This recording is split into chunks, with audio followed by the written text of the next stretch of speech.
네, 강청희 우리 한국공공조직은행 은행장님께 주겠습니다. 공공기관이죠? 우리 공공조직은행이. 네, 기타 공공기관입니다. 네. 거기서 작성하는 문서들도 다 공문서에 해당되겠네요. 예. 법률적 뭐 보호를 받는 공문서가 됩니까? 네. 그러겠죠.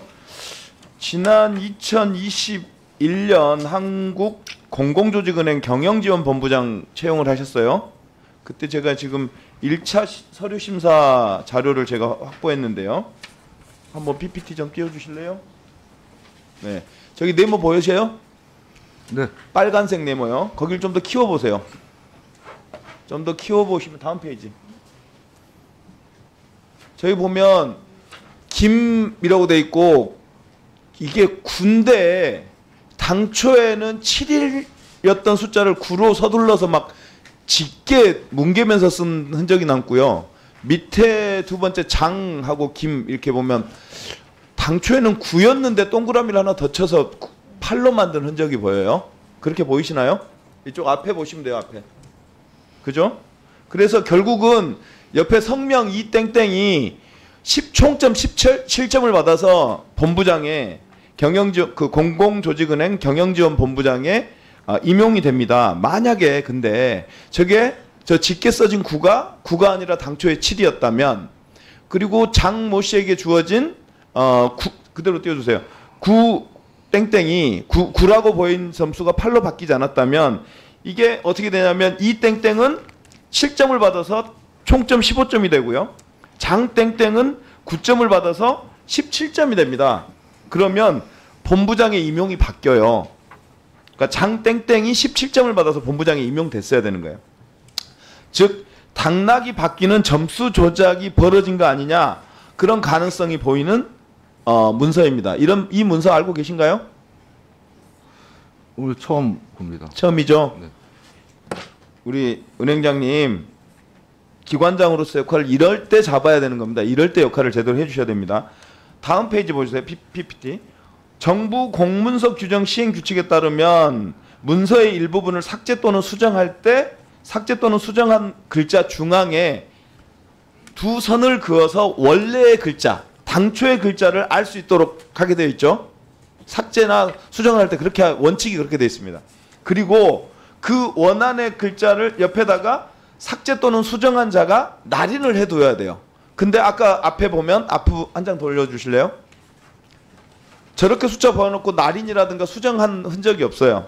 저거는 명백한 정부 공문서 규정 시행규칙 위반이에요. 그리고 한번 두 장 더 남겨주실래요? 이제 이들을 대상으로 이 땡땡 장 땡땡을 대상으로 해서 2차 면접 서류 심사가 있었습니다.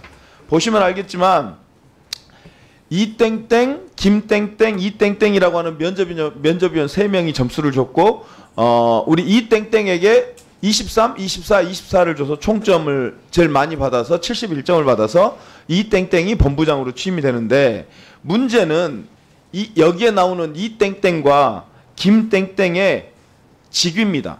당시 공공조직은행의 비상임 이사였습니다. 이 두 분이.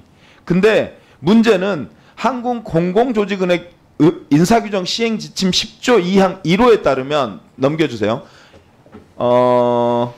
외부 전문가를 면접위원으로 유척할 경우 퇴직 후 3년이 경과하지 않는 자 그리고 비상임이사 등 재단과 이해관계가 있거나 기타 공정한 심사를 기대하기 어려운 자는 면접위원회에서 제외하도록 되어 있어요. 알고 계시나요, 이 조항? 네, 알고 있습니다. 네.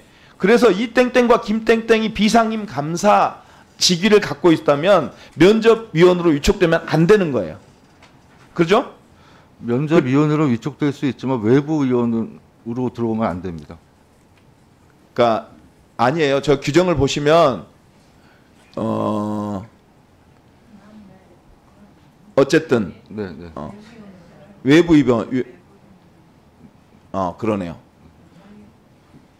그래서 하여간 그 비상임 감사들을 이 면접위원으로 한 것은 상당한 뭐랄까 공정하지 못한 면접이 될 가능성이 매우 높아 보이는 거예요. 네. 그리고 아까 실제 그런 점수 조작이 일어난 거잖아요. 네. 그죠? 이 문제에 대해서 은행장은 돌아가셔서 내부 감사를 실시하시든지 필요하면 경찰 수사 의뢰를 하시든지 해서 이 종감 전까지 이 결과를 저한테 알려주세요. 네, 알겠습니다. 은행장님이 이런 일이 벌어지고 있는데 은행장님이 그런 일들을 몰랐다면 심각한 문제가 있는 겁니다. 네, 하여간 은행장님 일 제대로 할 수 있으시죠? 네, 네. 신희영 우리 적십자 회장님. 네, 제가 2020년, 21년 거쳐서 줄기차게 헐값에 판매되는 혈장 문제 제대로 개선해 달라고 몇 차례 요청했었죠? 네, 그렇습니다. 그때마다 문제 해결을 하겠다고 약속하셨죠? 네, 근데 올해도 보니까 여전히 손해액이 적자가 줄기는커녕 작년보다 더 늘었어요.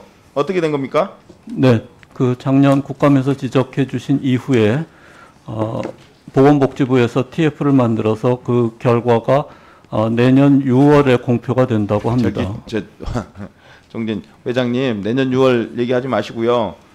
그 우리 적십자사에서 예전에 그 표준원가를 위한 연구 영역 했었죠. 네, 했었습니다. 그 연구 영역을 통해서 얻은 원가 산출 자료가 있는 거 아니에요 이미?